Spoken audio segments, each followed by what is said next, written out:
Welcome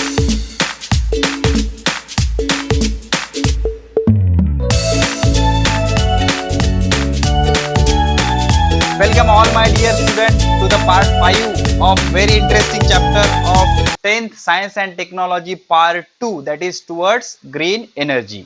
ठीक है, तो इस पार्ट में हम क्या करेंगे, वाइंड एनर्जी से इलेक्ट्रिसिटी कैसे जनरेट की जाती है इसके बारे में पढ़ाई करेंगे. ठीक है, इको फ्रेंडली एनर्जी या ग्रीन एनर्जी की हमने लास्ट लेक्चर में शुरुआत की थी.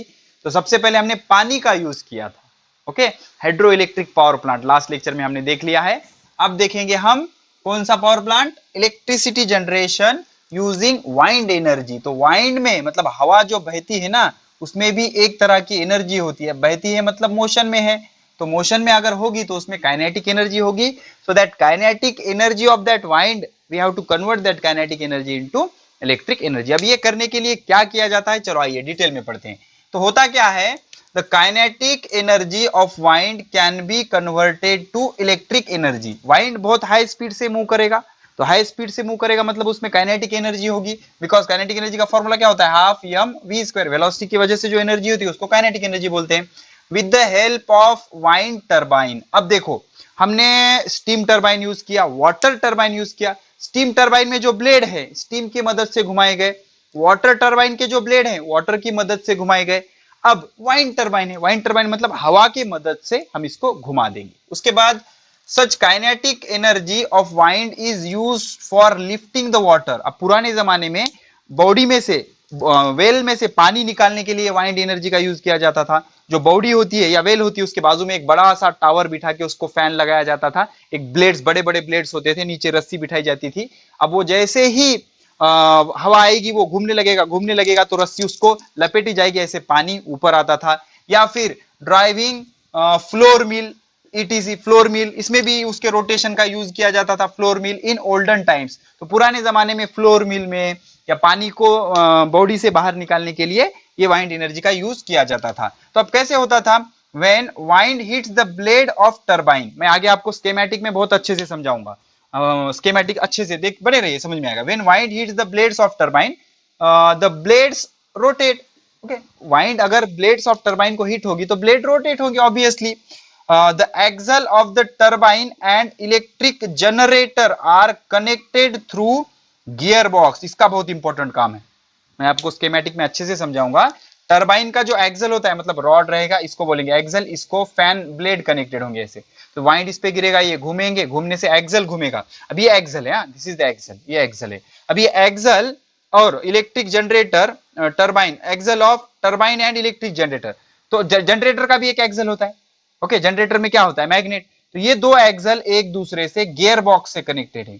अब गियर बॉक्स एक अरेंजमेंट होती है, अगर आपने उसको थोड़ा सा भी घुमाया तो वो ज्यादा घूम जाएगा ऐसे. उसमें लुब्रिकेंट भरा हुआ होता है. जैसे साइकिल का चाक होता है, आपने देखा है कभी, उसके अंदर बेयरिंग वगैरह बिठाए हुए होते हैं, वो जल्दी जल्दी जल्दी जल्दी घूमने लगता है. थोड़ा सा आप रोटेट करो वो जल्दी घूमने लगेगा. ठीक है, तो ऐसी अरेंजमेंट होती है which increase the rotation per unit time. तो ये गियर बॉक्स का काम क्या है, रोटेशन बढ़ाना, रोटेशन बढ़ाना. देखो ये ब्लेड से, ब्लेड को टरबाइन का एक्सल है, फिर ये जनरेटर का एक्सल, ये दोनों एक्सल एक दूसरे से कनेक्ट किए हुए होते हैं गियर बॉक्स के थ्रू. गियर बॉक्स का काम क्या होता है, थोड़ा सा भी आप उसको रोटेट करोगे तो ज्यादा घूमने लगेगा, बिकॉज अंदर छर्रे या ग्रीस वगैरह भरा हुआ होता है जिससे रोटेशंस बढ़ जाते हैं.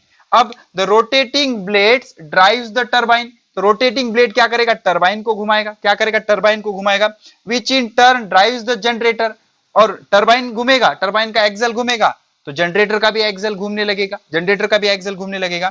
और जनरेटर का एक्सल अगर घूमने लगा तो उससे कनेक्टेड होता है मैग्नेट. अब मैग्नेट घूमा, मैग्नेटिक फील्ड चेंज हुई. मैग्नेटिक फील्ड चेंज हुई कि इलेक्ट्रोमैग्नेटिक इंडक्शन का प्रिंसिपल फैराडे का क्या बोलता है, जब भी मैग्नेटिक फील्ड चेंज होगी तब उसमें क्या जनरेट होती है, इलेक्ट्रिक एनर्जी. तो इस तरह से वाइंड एनर्जी का कन्वर्जन किया जाएगा इलेक्ट्रिक एनर्जी में.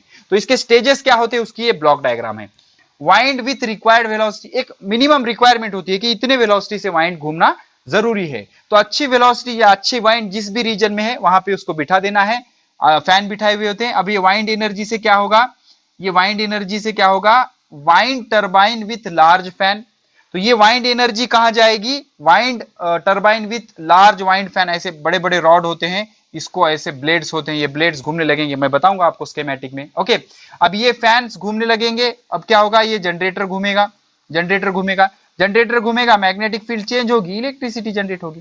तो आपको वाइंड चाहिए विथ वेरी हाई वेलोसिटी, इससे घूमेंगे वाइंड टरबाइन के ब्लेड्स, वो कनेक्टेड है जनरेटर को, जनरेटर घूमने लगेगा, जनरेटर घूमने लगेगा मतलब मैग्नेट घूमने लगेगा, और जितना ज्यादा स्पीड से मैग्नेट घूमेगा उतनी ज्यादा इलेक्ट्रिसिटी जनरेट हो जाएगी। अब एनर्जी कैसे कन्वर्ट हो रही है, सबसे पहले तो हमारे पास वाइंड है, तो वाइंड मूव हो रही है मतलब वाइंड के पास काइनेटिक एनर्जी है, तो वाइंड की काइनेटिक एनर्जी के मदद से हमें वाइंड टरबाइन घुमाना है। तो kinetic energy of wind is given to the kinetic energy of turbine. अब टरबाइन जितने जोर से घूमेगा उतनी ज्यादा इलेक्ट्रिसिटी जनरेट हो जाएगी। तो kinetic energy of wind is converted into kinetic energy of turbine, and kinetic energy of turbine is connected to electric energy. तो इस तरह से ये सारा कन्वर्जन हो गया।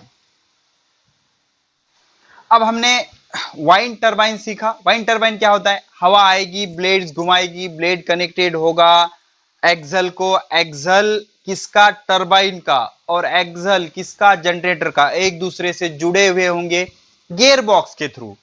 तो गियर बॉक्स क्या करेगा, नंबर ऑफ रोटेशंस बढ़ाएगा। अब एक्सल घूम रहा है, जनरेटर का मतलब मैग्नेट रोटेट हो रहा है, मैग्नेट रोटेट हो रहा है मतलब मैग्नेटिक फील्ड चेंज हो रही है और इलेक्ट्रिक एनर्जी जनरेट हो रही है, मतलब kinetic energy of wind turn into kinetic energy of turbine, kinetic energy of turbine is turn into electricity. अब देखो, wind turbine can generate electricity from less than 1 kilowatt, तो 1 किलोवाट से अबाउट 7 मेगावाट तक ये electricity generate कर सकता है। 7 megawatt मतलब 7000 kilowatt भी बोल सकते हो आप इसको, 7000 किलोवाट, ठीक है। अब उसके बाद अब इसका इंस्टॉलेशन कहीं पर भी नहीं कर सकते आप, अपने घर पे लाके लगा दिए 3 फैन, वाइंड टरबाइन इंस्टॉल कर दिए, इलेक्ट्रिसिटी जनरेट, ऐसे नहीं होता। तो क्या करना पड़ेगा, the installation of wind mills to produce electricity from wind energy depends on following factor. तो आपको कुछ फैक्टर कंसीडर करने पड़ेंगे, जिस फैक्टर पे कहां पर वाइंड मिल लगा सकते हैं हम, ये डिपेंड करेगा, और ये सारी चीज डिपेंड करेगा वेलोसिटी ऑफ एयर पर।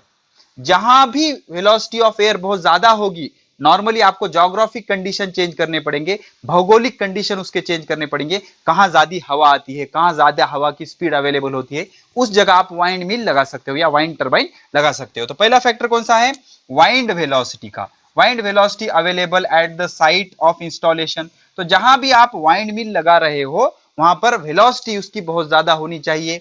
दूसरा, जियोग्राफिकल फैक्टर, ओके, भौगोलिक आपको देखना होगा, भौगोलिक दृष्टिकोण से आपको देखना होगा कि कहां पर हवा ज्यादा आती है, कहां पर हवा की स्पीड ज्यादा होती है। तो देख लो, appropriate for installation of wind turbines are done at particular place. तो ये दोनों फैक्टर को कंसीडर करके किसी फिक्स जगह पर ही, किसी स्पेसिफिक जगह पर ही आप वाइंड मिल लगा सकते हो, कहीं भी आपके खेत में वाइंड मिल आप नहीं लगा सकते। इसका रीजन क्या होता है, आपको वाइंड की वेलोसिटी रिक्वायरमेंट चाहिए, ज्योग्राफिकल कंडीशन देखने होंगे, हवा की स्पीड कितनी है, डायरेक्शन कैसी, ये सारी चीजें आपको कंसीडर करनी पड़ेंगी। तो ये सारी चीजें कंसीडर करके सबसे बेस्ट प्लेस कौन सा है, सी शोर, समुद्र किनारा, समंदर का किनारा, ओके, समंदर का किनारा is the most suitable place for installation. Okay, तो ये वाइंड मिल लगाने की सबसे अच्छी जगह कौन सी है, समंदर का किनारा, sea shore is the best place for installation of wind turbine. क्यों, as here the wind velocity is very high, वहां पर हमेशा वाइंड की वेलोसिटी बहुत ज्यादा होती है, बहुत जोर से हवा वहां पर फ्लो होती रहती है, तो सी शोर पे आप वाइंड मिल लगा सकते हो, ठीक है। तो अब इसमें प्रॉब्लम क्या है, वाइंड एनर्जी जो है ये most clean source of energy है, मतलब कुछ बर्न नहीं कर रहे हम, कोई बाय प्रोडक्ट नहीं है, ये सारी चीजें है, लेकिन ड्यू टू वाइंड वेलोसिटी, अब ये वाइंड वेलोसिटी हम कंट्रोल नहीं कर सकते, ये सारी भगवान के हाथ में है, इसलिए वाइंड वेलोसिटी के प्रॉब्लम की वजह से इसको ज्यादा यूज नहीं किया जाता। मतलब हमारे हाथ में है क्या भाई, कि दिन भर कंटिन्यूअस ज्यादा हवा की स्पीड हो, हवा के स्पीड को हम बिल्कुल कंट्रोल नहीं कर सकते, इसलिए इसको ज्यादा यूज हम नहीं करते। समझ में आया। तो वाइंड मिल या वाइंड टरबाइन लगाने के लिए आपको 2-3 फैक्टर कंसीडर करने पड़ेंगे। वाइंड की वेलोसिटी मैक्सिमम होनी चाहिए, वाइंड अवेलेबल होनी चाहिए, ज्योग्राफिक कंडीशन आपको देखने पड़ेंगे। ये सारे कंडीशन कहां पर सुटेबल होते हैं, सी शोर पे, समंदर किनारे पर सुटेबल होते हैं।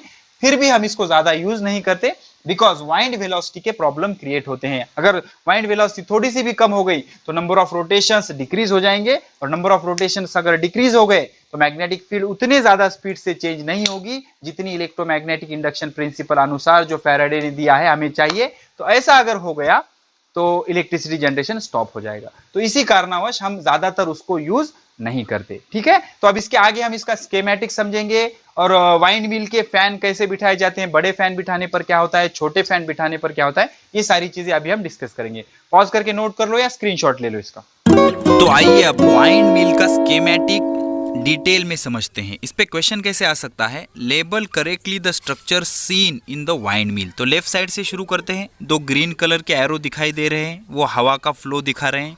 तो वो साइड से हवा आएगी, हवा आकर गिरेगी ब्लेड्स पर। दिखाई दे रहा है अब ब्लेड्स की अरेंजमेंट कैसी है।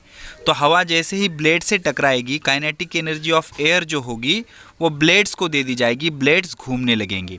ब्लेड्स के एग्जैक्टली पीछे शाफ्ट कनेक्टेड है, और शाफ्ट किसे कनेक्टेड है, गियर बॉक्स के। हमने पहले ही देखा है गियर बॉक्स क्या करता है, वाइंड मिल या वाइंड टरबाइन को जनरेटर के एक्सल या जनरेटर के शाफ्ट से कनेक्ट करता है। गियर बॉक्स का काम क्या होता है, नंबर ऑफ रोटेशंस इंक्रीज कर देता है। ठीक है, उसमें कुछ अरेंजमेंट होती है जिस वजह से क्या होता है, नंबर ऑफ रोटेशन वो बढ़ा देता है। एकदम राइट साइड में आपको जनरेटर दिखाई दे रहा है।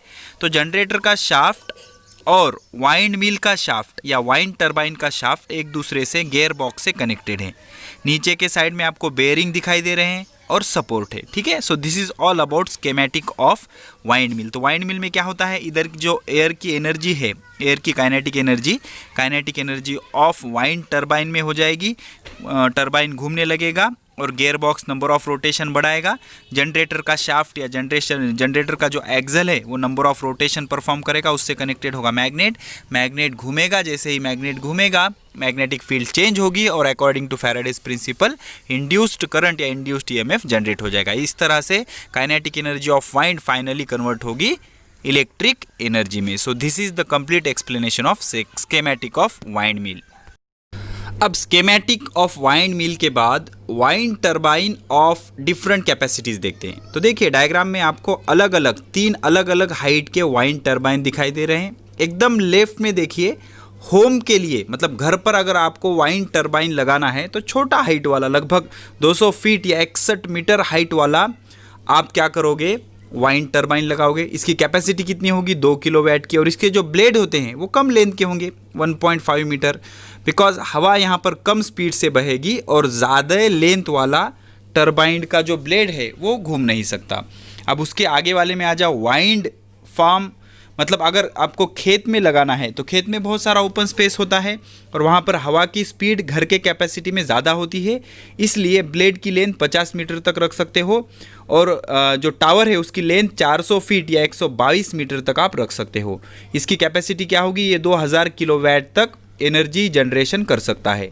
एकदम राइट साइड वाला ऑफशोर वाइंड टरबाइन, मतलब जो समंदर किनारे लगाया जाता है, यहाँ पर आप जो टावर है उसकी हाइट लगभग 700 फीट मतलब 213 मीटर तक रख सकते हो। ब्लेड की लेंथ 100 मीटर और कैपेसिटी जो है 6000 से 7000 किलोवाट तक आप इस टाइप के टरबाइन से एनर्जी जनरेट कर सकते हो। ठीक है, अब राइट में आपको एक क्वेश्चन पूछा है, get information about major wind power station in India and their capacity, make table of their location, state and their power generation capacity in megawatt. अब ये आपके लिए होमवर्क है, मैं आपको रीड करके बताऊंगा, पहले लोकेशन बताऊंगा, फिर स्टेट और उसकी पावर जनरेशन कैपेसिटी। पहले तो आप पॉज करके खुद से सर्च करना, नहीं मिले तो इसके आगे का वीडियो देख लेना। तो सबसे पहला जो लोकेशन है, महाराष्ट्र से शुरू करते हैं। महाराष्ट्र में धुले, सातारा, सांगली, दलगांव, इन सारे जगह पर वाइंड मिल लोकेटेड है और इन सब से 4664.08 मेगावाट इतनी एनर्जी जनरेट हो जाती है। भुज जो गुजरात में पड़ता है, इससे 4227.31 मेगावाट एनर्जी जनरेट होती है। उसके बाद Bhopal at Nagda hills near Dewas Madhya Pradesh में आता है, 2288.60 मेगावाट एनर्जी जनरेट करता है।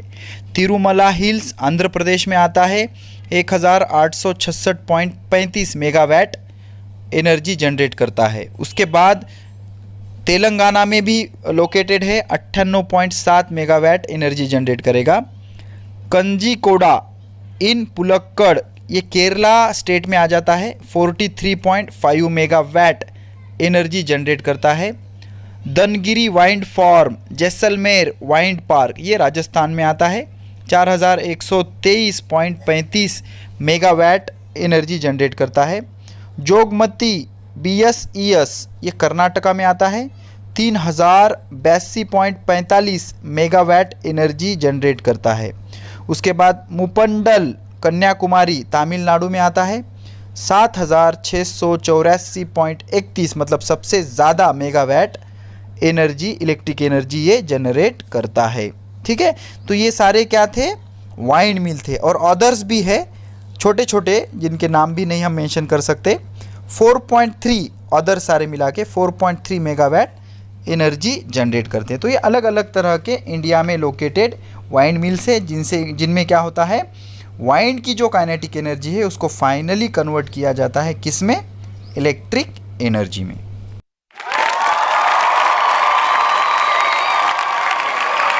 क्वालिटी ऑनलाइन एजुकेशन के लिए विजिट करें हमारे YouTube channels Kota pattern science वाला, of physics, Facebook page the Hind group of institutions. Do not forget to like, subscribe and share our channels Kota Pattern Science Wala and of Physics, and also the Facebook page The Hind Group of Institution. Thank you.